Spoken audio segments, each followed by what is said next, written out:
RSS को लेकर के लगातार टारगेट कर रहे हैं, कह रहे हैं आरएसएस जो है वो देश के लिए कितना खतरा है, देश के हित में नहीं है, देश के लिए वो कोई कामकाज नहीं किया है। लेकिन वहीं दूसरी तरफ आरएसएस को लेकर के जश्न मनाया जा रहा था पूरे देश में कुछ दिन पहले 100 साल होने पर।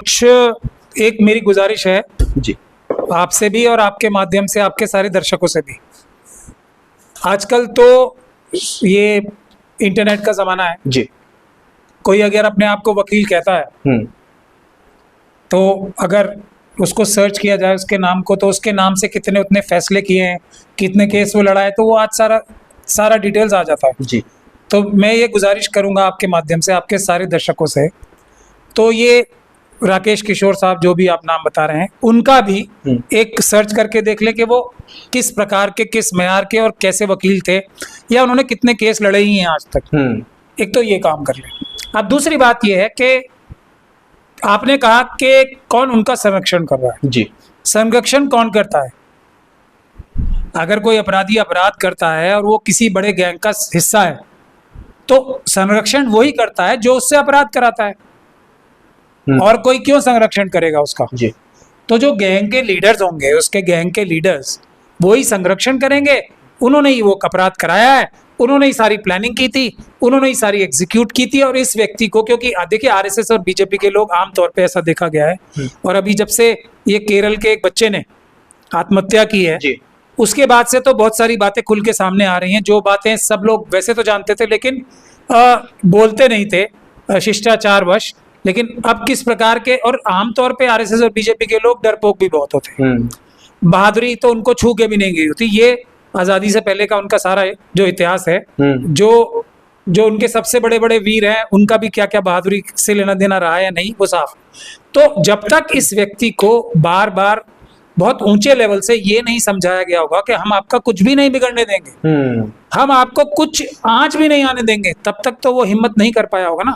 तो ये बुनियादी बात है। और उसके बाद जो वादे उनके गैंग लीडर्स ने किए थे उस पे पूरे भी उतरे वो, और वो पूरे इसलिए उतरे क्योंकि उन्हें ये कार्य और भी आगे बढ़ाने हैं। ये भारत के संविधान, भारत देश के ऊपर हमला है, इसको जूता मत मानिए आप। भारत, देखिए अभी उसका मैं एक एग्जांपल देता हूं कि ये आतंकवाद की घटना कैसे है। मैं बार बार इस बात को कह रहा हूं कि ये आतंकवाद की घटना है, भारत सरकार के खिलाफ बगावत की घटना है। ये कैसे, उसका अभी एक छोटा सा उदाहरण 1-2 साल पहले हुआ था। एक धुएं का एक उपकरण पार्लियामेंट के अंदर फेंका गया था। कौन से मुकदमे लगे थे उनपे? आतंकवाद के। और अब जाके बड़ी मुश्किल से जमानत हुई है। तो जिस प्रकार से एक संवैधानिक संस्थान पार्लियामेंट है, उसी प्रकार से एक संवैधानिक संस्थान सुप्रीम कोर्ट भी है। सुप्रीम कोर्ट को बाबा साहब डॉक्टर भीमराव अंबेडकर ने इतनी ताकत दी है कि वो पार्लियामेंट द्वारा बनाए गए कानून को भी निरस्त कर सकता है अगर वो संविधान के विरुद्ध हो। तो अगर उस के ऊपर ये हमला हुआ है, किसी एक ऑब्जेक्ट को फेंका गया है, तो वो पार्लियामेंट की घटना के बराबर घटना है। इस पे भी आतंकवाद का मुकदमा दर्ज होना चाहिए और उनके ऊपर होना चाहिए जो गैंग के लीडर्स हैं। यही जानना चाहता हूं और हमारे दर्शक भी यही जानना चाहते हैं, जो आखिरकार वो जेल के अंदर में नहीं है, कोई किसी भी धारा में उन पर मुकदमा दर्ज नहीं हुआ है, ये क्या दर्शाता है? ये तो आप जैसे कुछ ईमानदार जर्नलिस्ट लोगों ने और हम जैसे कुछ दूसरे लोगों ने इस बात को उठा दिया, वरना हमारे मुख्य न्यायाधीश साहब जो गवई साहब हैं जी, उन्होंने तो माफी कर दिया था। हालांकि माफ करने की उनको कोई ताकत नहीं है। जूता तक वापस बोले थे कर दो इनको, कर दिया वापस जी। लेकिन पुलिस ने एफआईआर दर्ज क्यों नहीं की, ये सबसे बड़ा मुद्दा है। और गवई साहब को हालांकि कोई ताकत नहीं है उसको माफ कर देने की। उनको अगर माफ करने की ताकत है तो वो एक जजमेंट या ऑर्डर पास करने के बाद है। चीफ जस्टिस साहब को कोई ताकत नहीं है एडमिनिस्ट्रेटिव कि वो पुलिस अधिकारियों को कोई भी निर्देश इस प्रकार का दे सके या अपने स्टाफ से या अपने अधिकारियों से दिलवा सके। और इस काम की ताकत किसके पास है? वो हमारे परम आदरणीय अमित शाह साहब के पास है, क्योंकि वो एडमिनिस्ट्रेटिव हेड है दिल्ली पुलिस के। तो ये एफआईआर रुकवाई किसी ने, तो अमित शाह साहब ने रुकवाई। ये पहला सबूत है आरएसएस और बीजेपी के शामिल होने का। उसके बाद जो 32 के 32 दूसरे 33 जजेस जो दूसरे हैं, उनमें से भी किसी ने कार्रवाई नहीं की। अटॉर्नी जनरल साहब की खुद की जिम्मेदारी थी, खुद की जिम्मेदारी, उन्होंने भी एक कार्रवाई नहीं की। कंटेम्प्ट की तो कार्रवाई कर सकते थे, वो तो भला विकास सिंह साहब का, सुप्रीम कोर्ट बार एसोसिएशन के जो प्रेसिडेंट है, उनके ऊपर जो सुप्रीम कोर्ट के बाकी मेंबर्स थे उन्होंने उनसे गुजारिश की तो उन्होंने मूव की, तब जाके अटॉर्नी जनरल साहब ने परमिशन दी। संप्रभुता पे हमला था, उसके लिए सब चुप बैठे, प्रधानमंत्री चुप बैठे, ये बड़ी दुख की बात है। सर आप देश के प्रधानमंत्री जी उसमें शामिल, जो है दिल्ली के मुख्यमंत्री उसमें शामिल, न जाने कई ऐसे मंत्री और कई ऐसे नेता भारतीय जनता पार्टी का शामिल है, तो फिर क्या मतलब वाकई में वो देश के लिए नहीं है, लेकिन प्रधानमंत्री जी उसके साथ है, संगठन के साथ? यही अगर पैमाना है कि कौन कौन सो कॉल्ड, मैं तो उन्हें जनता के नौकर मानता हूँ, चीफ मिनिस्टर साहब को भी और प्रधानमंत्री साहब को भी, MP MLA सबको, क्योंकि संविधान में बाबा साहब ने नौकरी बनाया उन्हें। तो अब अगर यही पैमाना है तो अंबानी साहब की शादी में, के बच्चे की शादी में तो पता नहीं कौन कौन गया था, तो वो भी बड़े आदमी हो गए। ये पैमाना है क्या? क्या क्या उनको गिफ्ट दिए गए, क्या क्या उनको वो किया गया, किस प्रकार से चले गए वहां पे, करोड़ों रुपए की घड़ियां दी गई, ये पैमाना है क्या? कौन कौन किस RSS के फंक्शंस में कौन कौन जा रहा है, ये पैमाना है क्या? तो अंबानी साहब तो फिर एक महात्मा हो गए, एक करप्ट बिजनेसमैन ना होकर वो एक महात्मा हो गए। जिस व्यक्ति ने कुछ चीज ईजाद ही नहीं की हो, कोई चीज डेवलप ना की हो, वो भारत का सबसे बड़ा बिजनेसमैन बने हुए हैं, तो वो तो महात्मा हो गए। तो ये मैंने एग्जांपल देके, किसी व्यक्ति को, किसी संस्थान को नापने का पैमाना ये नहीं होता है कि कौन कौन उसके यहाँ जा रहा है जी। आप गुंडे मवाली की पार्टीज में देखिए, आप कितने लोग जाते हैं। एक बड़े चर्चित गुंडे रहे हैं उधर बॉम्बे के, दाऊद इब्राहिम, उनकी पार्टीज में कौन कौन जाता था? जाते थे? नहीं जाते थे? तो उनका व्यक्तित्व इससे बड़ा हो गया कि उनकी पार्टी में कौन कौन जाता था? नहीं, बिल्कुल नहीं। आप कई सारे PC में ये भी कहते हैं जो RSS को पूरे देश भर में बैन कर देना चाहिए, क्यों ऐसा लग रहा है, क्यों बैन होना चाहिए? सिंपल सा लॉजिक है, बैन किस ऑर्गेनाइजेशन को होना चाहिए बताओ आप मुझे? मुझे ऐसा के हित में ना हो, मुझे ऐसा लगता हित में ना हो। मुझे ऐसा लगता है कि सरदार पटेल साहब को आपसे मुझसे ज्यादा बुद्धि थी जी, देश के लिए ज्यादा प्यार भी था, और वो बहुत समझदार व्यक्ति भी थे और बहुत संयमित व्यक्ति थे। जब सरदार पटेल साहब को RSS को बैन करना पड़ा, तो मुझे और आपको ज्यादा बुद्धि है उनसे, करना पड़ा ना करना पड़ा, तो ज्यादा बुद्धि क्यों लगानी है इसमें? सरदार पटेल साहब की बुद्धि उधार ले लेते हैं हम कुछ। अब सरदार पटेल साहब को धोखा देके, अब मैं कह रहा हूं कि आज भी क्यों बैन होना चाहिए। सरदार पटेल साहब ने ही वो बैन हटाया भी था, मगर कैसे हटाया था? उनसे ये जाके रिक्वेस्ट की, ये लिखित में दिया कि आज के बाद हम किसी भी राजनीतिक गतिविधि में हिस्सा नहीं लेंगे, यही बात थी। तब इस बात को मानकर सरदार पटेल साहब ने बैन हटाया।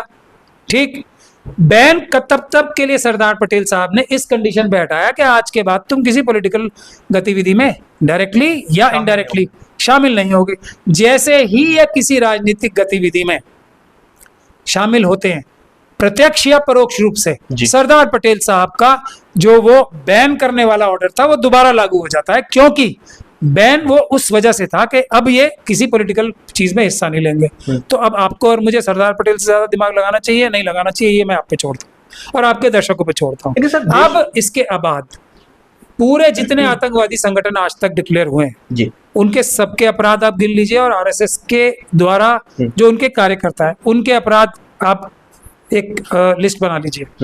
देशद्रोह के, ISI के साथ अभी एक लेटेस्ट वो पकड़े गए थे ना, DRDO के RSS के कार्यकर्ता, जिन्होंने देश की जो मिसाइल टेक्नोलॉजी थी वही पाकिस्तान को भेज दिया। जो पाकिस्तान हमें आंखें दिखाने की कोशिश कर रहा है वो उस व्यक्ति की वजह से कर रहा है जिसने APJ अब्दुल कमाल साहब की टेक्नोलॉजी भेज दी। लेकिन सर देश को तो एक नया सिक्का मिल गया, मतलब जो है रुपये का, जिसमें 100 रुपये का, आपने भी शायद देखा होगा, जो मतलब उस पर RSS का स्पष्ट तौर पर नाम है, RSS 100 साल सेलिब्रेशन। तो उस जिस व्यक्ति का मैं नाम ले रहा हूँ उसकी फोटो लगाई है उसपे, DRDO के जो साइंटिस्ट थे, नहीं लगाई ना, वो है RSS का चाल चरित्र चेहरा। तो मैं आपको ये बता रहा था कि जितने बलात्कार के केसेस, जितने अभी मणिपुर में क्या हो रहा है, जितने देशद्रोह के केसेस, जितने आतंकवाद के केसेस, जितने दंगों करानों के केसेस RSS के कार्यकर्ताओं पे दर्ज हैं, अगर सारी की सारी जितनी ऑर्गेनाइजेशंस आतंकवादी संगठन घोषित हुए हैं उनके ऊपर सबके मिला के RSS से ज्यादा हो, तब RSS को बैन नहीं होना चाहिए। अगर RSS के ऊपर सारे केसेस जो उन सारे RSS के कार्यकर्ताओं पे हों तब इसको बैन होना चाहिए। तो ये तो लॉजिकल बात है, इसमें तो कोई गलत बात नहीं है। इतना सा फॉर्मूला है, आप कहें तो मैं रिसर्च कर लेता हूं, आप चाहें तो खुद ही रिसर्च कर लीजिए। ठीक है सर, अब हम थोड़ा दूसरी तरफ चलते हैं। गिरिराज सिंह केंद्रीय मंत्री हैं, किसी परिचय के मोहताज नहीं है, कभी मतलब वो हर वक्त जब चुनाव आता है देश में, किसी राज्य में, या फिर विधानसभा हो, लोकसभा हो, या कोई और अन्य चुनाव हो, उनका बयान लगातार आता रहता है, खासतौर पर वो हिंदू मुसलमान करने को लेकर के। इस बार महिलाओं को लेकर के अभद्र टिप्पणी किया है, उनके बुर्खा को लेकर के जातिवाचक जो है शब्दों से कहीं ना कहीं जो है उनके धार्मिक आहत करने की बात करते हुए दिखाई दे रहा है। इसको कैसे देख रहे हैं?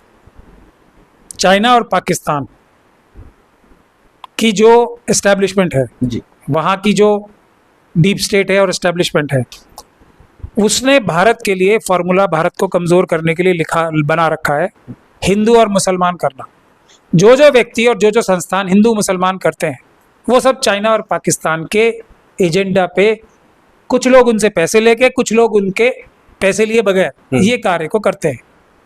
पहलगाम में जो कांड हुआ, घटना हुई, ये इस बात का लेटेस्ट एग्जाम्पल है कि सबसे बड़ा हथियार भारत के खिलाफ पाकिस्तान और चाइना का हिंदू मुसलमान के बीच में देश को बांटने का है। अब इसके अलावा मुझे कुछ कहने की आवश्यकता नहीं है। गिरिराज किशोर जी आरएसएस से संबंधित हैं, वो एक केंद्रीय मंत्री के पद पे बैठे हुए हैं, वो जनता द्वारा चुने हुए नहीं है, वो मशीनों द्वारा चुने हुए व्यक्ति हैं। इसलिए उनसे क्या उम्मीद की जाए? वो आरएसएस के फॉर्मूले पे, जो चाइना और पाकिस्तान का भी फॉर्मूला है, उस पर नहीं चलेंगे तो वो अपने संगठन में ग्रो कैसे करेंगे, ऊपर कैसे बढ़ेंगे, आगे कैसे चलेंगे? वो तो मंत्री नहीं रहेंगे अगर उन्होंने ये फॉर्मूला फॉलो नहीं किया। लेकिन बिहार में चुनाव है, बिहार में ही कई ऐसे सांसद हैं, अशोक यादव जी की चर्चा कर लीजिए, या फिर जो है मंत्री में गिरिराज सिंह जी का, ये लोग लगातार इस तरीके के बयान देते हैं। यहाँ तक कि अशोक यादव तो साफ साफ कह रहे हैं अनाज लेते हैं मोदी जी का, पैसा लेते हैं मोदी जी का, किसान के नाम पर जो है मोदी जी का पैसा 6,000 रुपया लेते हैं, लेकिन वोट किसी और के देते हैं। ऐसे नमक हराम से बच कर रहना है, इन जैसे शब्दों को वो इस्तेमाल करते हैं। इसको आप कैसे देख रहे हैं? और मोदी जी स्वयं ये कहते हैं कि वो तो 40 साल तक भीख मांग के खाते थे, तो मोदी जी के पास तो एक भी पैसा नहीं होना चाहिए। जो भी पैसा होना चाहिए, कौन सा होना चाहिए? जो वो किसी भी पद पर आकर प्राप्त किए, जैसे कि वो मुख्यमंत्री बने, जैसे कि वो प्रधानमंत्री बने। मुख्यमंत्री और प्रधानमंत्री कौन होते हैं? बाबा साहब के संविधान के अनुरूप देश की जनता के नौकर, वोटर्स के नौकर, राइट जी। तो नमक हरामी कौन कर सकता है या नहीं कर सकता? जो किसी का नौकर हो या किसी का मालिक हो। मालिक नमक हरामी कर ही नहीं सकता और नौकर ही नमक हरामी कर सकता है। गिरिराज किशोर जी भी जनता के नौकर हैं, वोटर्स के नौकर हैं, और मोदी जी भी जनता के नौकर हैं। और वो है तो, और मोदी जी के पास तो अपना स्वयं का एक भी पैसा है ही नहीं, और उन्होंने अगर कोई एक पैसा भी अपना दिया हो तो वो बता दें हमें। नहीं सर, हम भी जान लेना, कुछ तो समझ देश की जनता भी रखती है। देखिए, आरएसएस के लोग कभी सच बोलने की क्षमता रखते ही नहीं है, ना रख सकते हैं। सर सवाल इसलिए इस तरह का निकल कर आ रहा है, आपने देखा होगा राहुल गांधी ने जब मोदी सरनेम को लेकर के उनकी संसद सदस्यता, उनका घर बंगला सब कुछ छीन गया, लेकिन गिरिराज सिंह हो गए या फिर अशोक यादव हो गए, इन लोगों पर फिर कार्रवाई क्यों नहीं हो रही है? इन लोगों की संसद सदस्यता पर सवाल और उंगली क्यों नहीं खड़ा हो रहा है?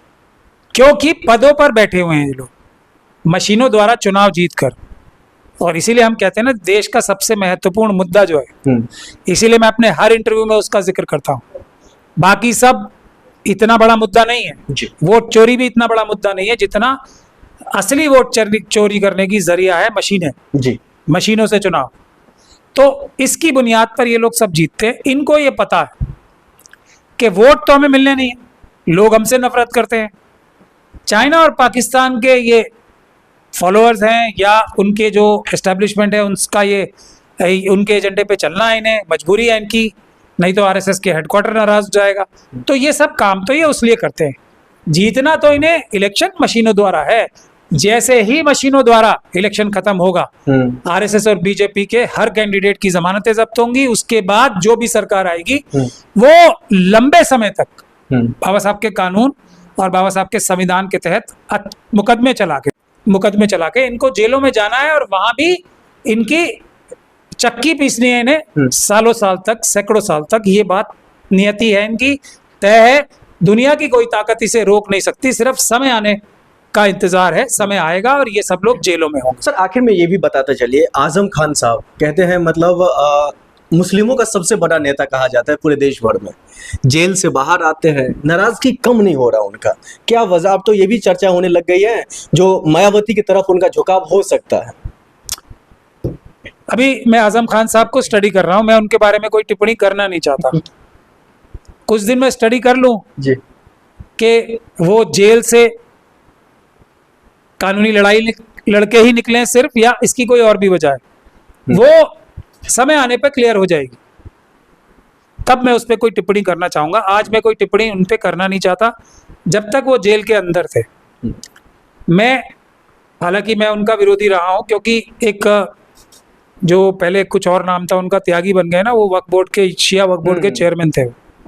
उन्होंने शिया वक्फ बोर्ड में इतनी लूट मचाई है कि मैं आजम खान साहब ने उन्हें बनाया था, इसलिए आजम खान साहब का विरोधी था। उन्होंने शिया वक्फ बोर्ड में सारी प्रॉपर्टीज लूट ली। रिजवी साहब थे उनका नाम, पहले मैं नाम हालांकि लेता नहीं हूँ, और त्यागी हैं वो। तो उन्होंने, उनको बनाने वाले आजम खान साहब थे, या उनको कंटिन्यू करने वाले आजम खान साहब थे। अब ये बाहर आ गए, और बाहर आने के बाद एक खास तरह की बातें ये कर रहे हैं। अब मैं इनको स्टडी कर रहा हूँ, मैं इस पर टिप्पणी करूंगा, लेकिन कुछ दिन बात करूंगा। देख लेते हैं क्या ये सच में कानूनी लड़ाई लड़के बाहर आए, आरएसएस और बीजेपी की मुखालफत के बगैर, के साथ करने के बावजूद, या ये कुछ और तरीके से बाहर आए।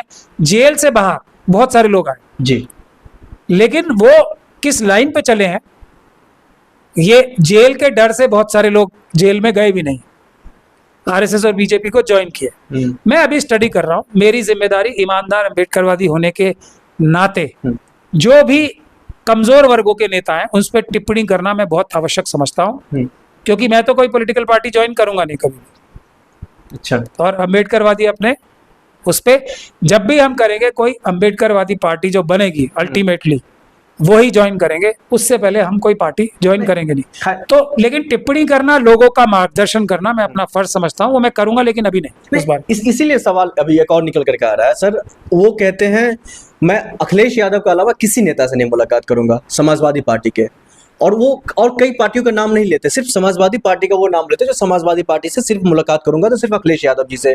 फिर अखिलेश यादव अकेले जाते हैं, उनसे मुलाकात करते हैं। तो ये क्या मतलब दर्शा रहा है? कुछ 2027 से चुनाव से पहले कुछ बड़ा कुछ खेला होने वाला बिहार, माफ कीजिएगा, यूपी के अंदर में? खेला तो अल्टीमेटली सबसे बड़ा हो चुका है। ये तो सब मुंह दिखाने की चीजें होती हैं कि भारतीय जनता पार्टी ये एक्सप्लेनेशन दे सके कि हम इस वजह से जीत गए चुनाव, उस वजह से जीत गए। खेला तो मशीनों द्वारा है, बाकी सब मिथ्या है, बाकी सब इस लायक नहीं है जो इनके औजार हैं आरएसएस और बीजेपी के, कि इनकी सरकार बना सके। चुनाव का खेला मशीनों द्वारा है, जो मशीनों से भटक के इधर उधर जाता है। तो आजम खान साहब अगर सच में आरएसएस और बीजेपी के खिलाफ हैं तो मशीनों के खिलाफ अब तक नहीं बोले। मैं इनका इंतजार कर रहा हूं कि वो मशीनों के खिलाफ कब बोले। समाजवादी कहते हैं अपने आप को, बाकी सब मिथ्या है। जो व्यक्ति आरएसएस के और बीजेपी के सबसे बड़े हथियार इन चुनाव में वोट चुराने की मशीनों के खिलाफ सबसे मुखरता से नहीं बोलता, उस पे मुझे शक ही रहता है।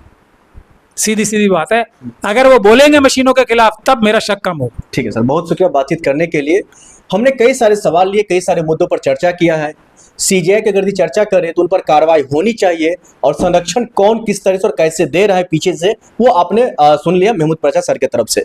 तो वहीं दूसरी तरफ कई और अन्यों में आजम खान साहब का हो या फिर अन्य मामला हो, अब ऐसे में देखना यही होगा जो वाकई में चुनाव नजदीक है, लेकिन चुनावी प्रक्रिया से पहले और चुनाव हालांकि 2027 से पहले जो जिस तरीके की चर्चा है, जिस तरीके की अटकलें और जिस तरीके की सरगर्मी तेज हो रही है, इसका किस तरह और कैसे असर पड़ेगा, ये तो खैर आने वाले वक्त में ही पता चलेगा।